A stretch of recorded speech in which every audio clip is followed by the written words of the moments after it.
মৰমৰ ছাত্ৰ-ছাত্ৰীসকল, আজি আমি চাম অষ্টম শ্ৰেণীৰ গণিতৰ দ্বিতীয় অধ্যায়ৰ অনুশীলনী 2.2। ইয়াৰ আগত আমি অনুশীলনী 2.1ৰ অংকবিলাক কৰিছিলোঁ। আজি আমি চাম 2.2 অনুশীলনীৰ ইয়াৰে প্ৰশ্ন উত্তৰ আমি কিছুমান কৰাৰ চেষ্টা কৰিম আজি। প্ৰথমতে আমি 1 নম্বৰ অংকটোৱে চাইছোঁ।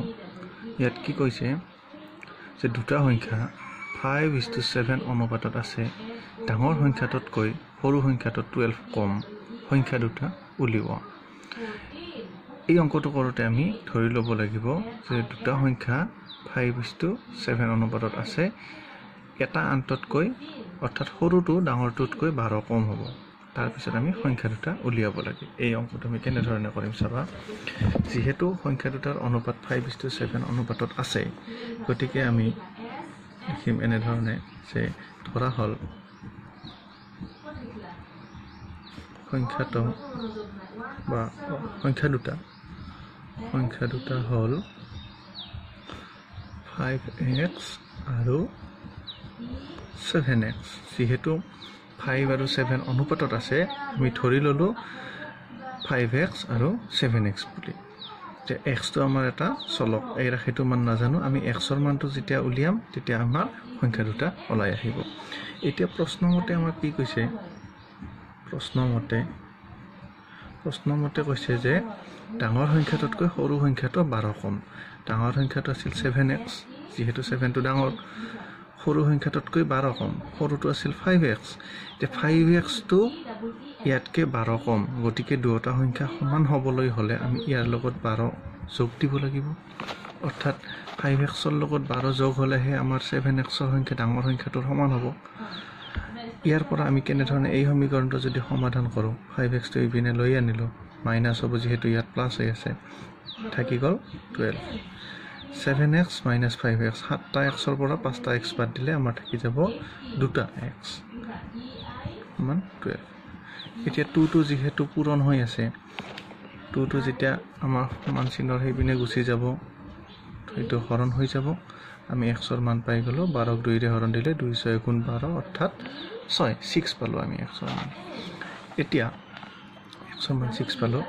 এতেকে সংখ্যা দুটা এইবাৰ আমি উলিয়াম। সংখ্যা দুটা হ'ব কি? এটা আছিল 5x, অৰ্থাৎ 5 ইনটু xৰ মান আছিল 6, অৰ্থাৎ আমি পালোঁ 30। আনটো আছিল আৰু 7x মানে 7 ইনটু xৰ মান পাইছিলোঁ আমি 6, গতিকে 6 7 গুণ 42 অৰ্থাৎ 42। এটা পালোঁ 42, আনটো 30। এই সংখ্যা দুটা যদি আমি চাওঁ, ডাঙৰ সংখ্যাটোতকৈ সৰু সংখ্যাটো 12 কম ওলায়। তো আমি সংখ্যা দুটা পালোঁ, এটা 30, আনটো 42। এতিয়া আমি আন এটা অংক চাবলৈ লৈছোঁ। ইয়াতে চোৱা তোমালোকে 2 নম্বৰ অংকটো। তিনিটা ক্ৰমিক যুগ্ম সংখ্যাৰ যোগফল 48। সংখ্যাকেইটা উলিওৱা। এতিয়া ক্ৰমিক যুগ্ম সংখ্যা বুলি ক'লে আমাৰ কেনেকুৱা হ'ব? যিবিলাক সংখ্যা আমি 2ৰে হৰণ দিব পাৰোঁ, অৰ্থাৎ 2 4 6 8 এই ধৰণৰ সংখ্যাবিলাক যুগ্ম সংখ্যা। এতিয়া আমি এইটো চাম 2 নম্বৰ অংকটো। ক্ৰমিক যুগ্ম বুলি কৈছে, আমি সংখ্যাকেইটা ধৰি ল'ব লাগিব। ধৰা হ'ল সংখ্যাকেইটা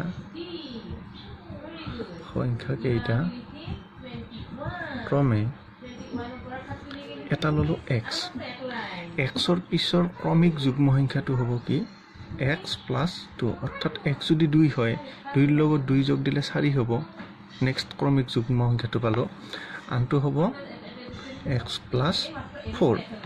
এতিয়া আমাক প্ৰশ্নত কৈছে তিনিওটা ক্ৰমিক যুগ্ম সংখ্যাৰ যোগফল 48। প্ৰশ্নমতে আমাক কি কৈছে যে x plus 2 plus x plus 4 এই গোটেইকেইটা সংখ্যাৰ যোগফল কৈছে 48। ইয়াৰ পৰা আমি xৰ মান পোৱাৰ লগে লগে আমাৰ সংখ্যাকেইটা ওলাই আহিব। কেইটা x পালোঁ ইয়াত? 1 2 3টা, অৰ্থাৎ 3x 2 প্লাছ 6 48। 6টো আমি সেইপিনে লৈ যাম, 3x 48 মাইনাছ 6 হ'ব। 3x সমান কিমান হ'ব? 42। তাৰপিছত xৰ মান হৈ যাব 42/3। আগৰ নিচিনা একে নিয়মত আহিছে। 3 14 গুণ 42 অর্থাৎ 14 পালো 100 মান 14 এটাকে সংখ্যা কেইটা আমি কি পালো সংখ্যা কেইটা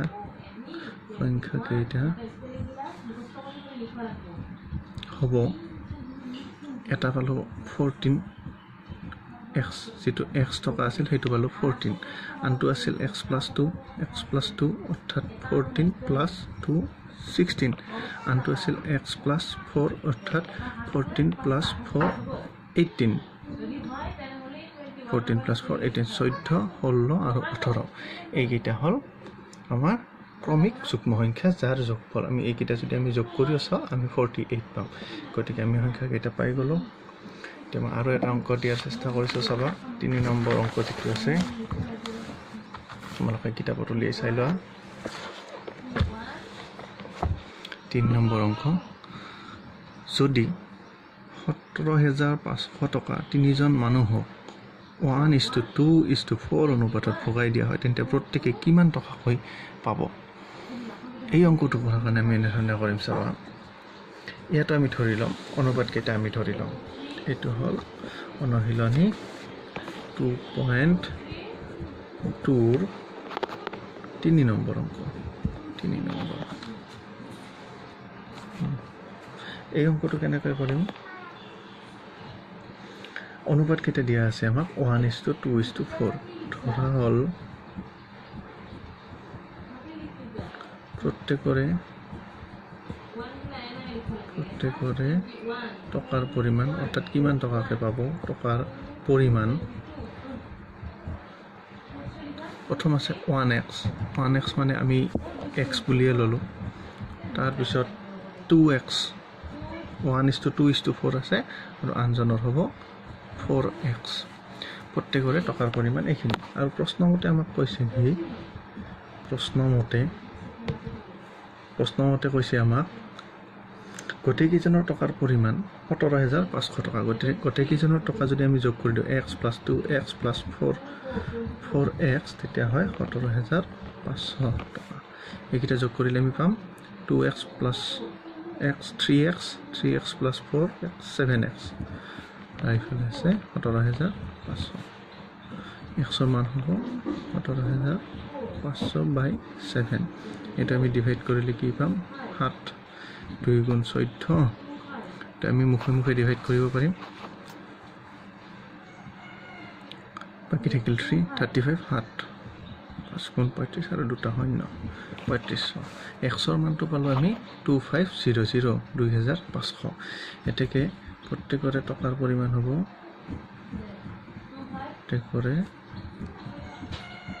টকাৰ পৰিমাণ প্ৰথম আছিল x তেও পাব 2500 নেক্সট আছিল 2x অৰ্থাৎ 2 * 2500 অৰ্থাৎ পাব 5000 টকা 2500 টকা টকা আৰু এটা 4x 4 * 2500 অৰ্থাৎ 10000 টকা অৰ্থাৎ এজনে পালে 10000 টাকা এজনে 5000 আৰু আনজনে পালে 2500 টাকা গোটেইটা যোগ কৰি দিলে আমাৰ 17500 টাকা হ'ল আজিলৈ ইমানতে ৰাখিছো তিনিটা অংক দিলো আশা কৰো তোমালোকে এইকেইটা বুজি পাইছা আৰু পিছত আমি বাকিবিলাক আকৌ আলোচনা কৰিম ধন্যবাদ